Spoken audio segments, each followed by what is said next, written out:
Now, here is Kurt Vonnegut with some comments about going all the way. Dan Wakefield is a friend of mine. We both went to Shortridge High School in Indianapolis, where the students put out a daily paper, by the way. His publisher is my publisher. He has boomed my books, so I would praise his first novel even if it were putrid, but I wouldn't give my word of honor that it was good.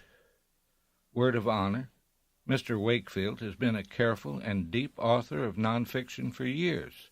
Island in the City, Revolt in the South, The Addict. The Atlantic Monthly gave him an issue all his own for Supernation at Peace and War. Word of honor, he is also an important novelist now.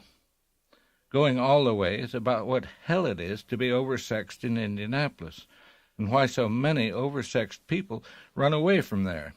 It is also about the narrowness and dimness of many lives out that way, and I guarantee you this: Wakefield himself, having written this book, can never go home again. From now on, he will have to watch the 500-mile Speedway race on television. This is a richer book than Portnoy's Complaint, with wider concerns and more intricate characters, but the sexual problems are much the same.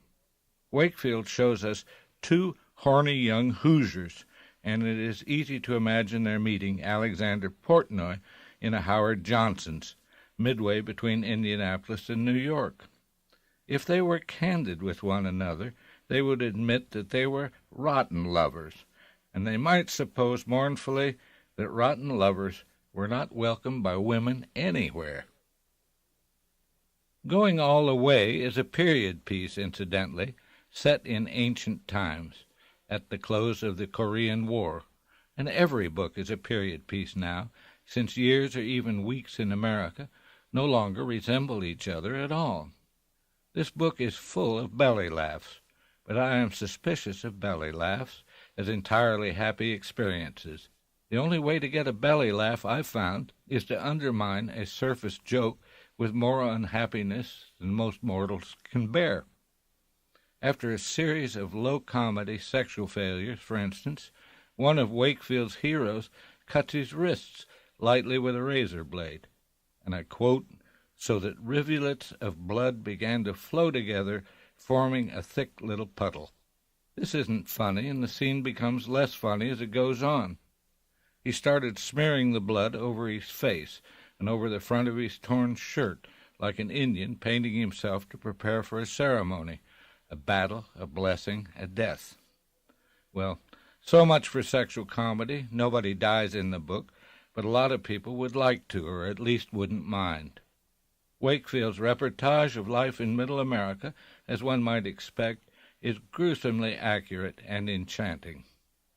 His sex-addled fools drive their parents' automobiles through a vast pinball machine whose bumpers and kickers are strip joints, and taverns and gas stations, and golf driving ranges, and hamburger stands. They seek whorehouses, which it turns out have been closed for years. They return home periodically to their smug and vapid parents, grumpily declining to say where they've been. Their stomachs, already churning with hamburgers and beer, twist even more grotesquely when their parents want to know when they are going to settle down to nice jobs and nice wives and nice houses in Indianapolis. Finally, there is a tremendous automobile crash. And finally, again, this wildly sexy novel isn't a sex novel. It is really about a society so drab that sex seems to the young to be the only adventure with any magic in it. When sex turns out to be merely sex, the young flee to more of the same elsewhere, and they play dangerous games with, among other things, automobiles and razor blades. How old are Wakefield's protagonists?